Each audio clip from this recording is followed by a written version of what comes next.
Two people remain unaccounted for after bushfires ravaged the New South Wales south coast, forcing thousands to evacuate. Residents in Eden are desperate to return to their homes as fire crews begin the clean-up effort. Rain has fallen in the coastal town of Eden. It's a world away from the scenes just 24 hours earlier, as the sky turned an eerie shade of orange as the fire approached.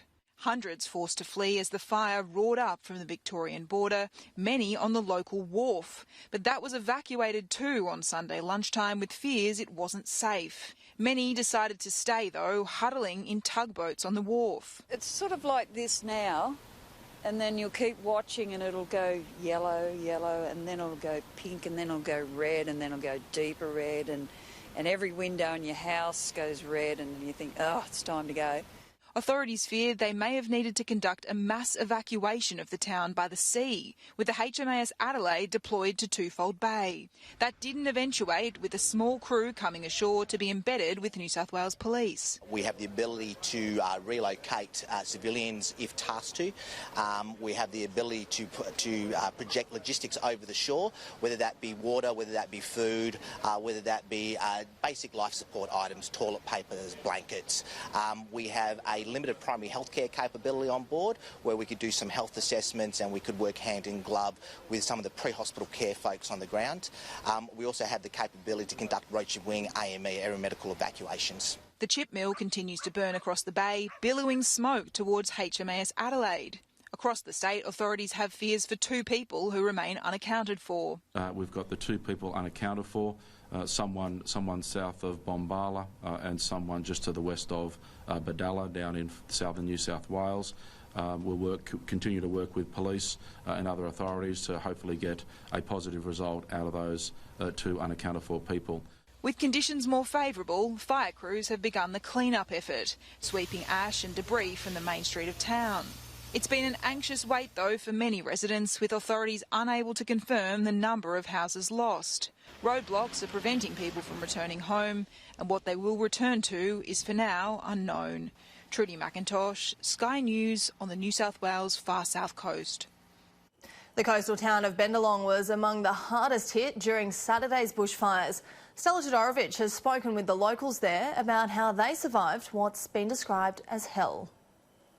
Stories of courage are emerging from Bendalong after the small town was engulfed by flames on Saturday, cut off from surrounding communities. Residents had nowhere to go but to seek shelter in the local caravan park. What do you do in that situation? Is it pray? I think a lot of people are praying. Sharon Deadman, a nurse and the local real estate agent, rallied together her own triage team, coordinating dozens to safety.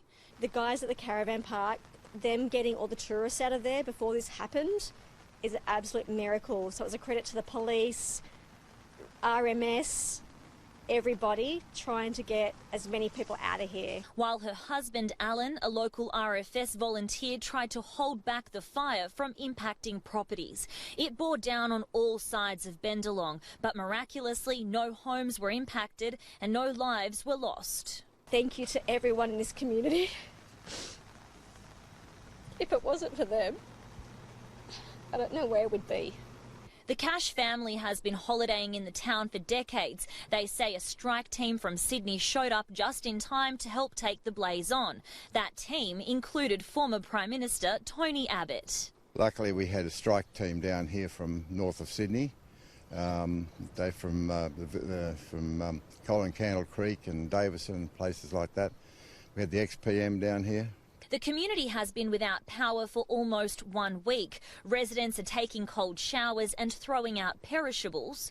The electricity would help enormously. You don't really realise how much you rely on it. Cold water showers aren't good, but you do it. While crews are working to ensure that all dangerous trees are cut down. Locals are still shaken by what could have been here in Bendalong, but spirits remain high. Everyone simply grateful the rain is falling again.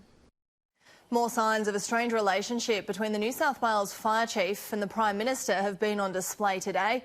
Over suggestions, the state rejected federal assistance to help combat the devastating bushfires. As Samantha Chiari reports, the RFS Commissioner says he's never rejected help and has told people to put up or shut up. More than 100 bushfires are still burning in New South Wales following devastating and deadly blazes over the weekend. The worst fire day so far this season claimed an additional 60 homes on Saturday.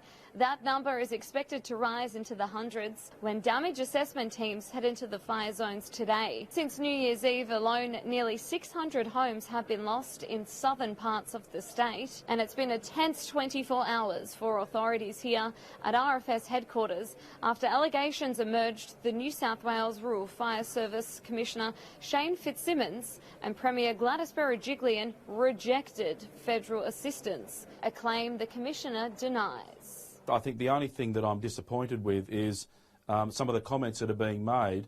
If they are true, then people should put up or shut up, as they say in the old days. If there is this suggestion that we've ever rejected something, then what is the example and why hasn't someone asked us directly about whether that's true or not? But the Commissioner has criticised the federal government for a communication breakdown over its plan to call out 3,000 Army reservists. The communication of that, I think, was atrocious, and we've addressed that. But we're moving on because with us and the ADF, we are working very closely together. Weather conditions have eased dramatically over the past 24 hours. Even light rain has fallen over the fire-affected grounds.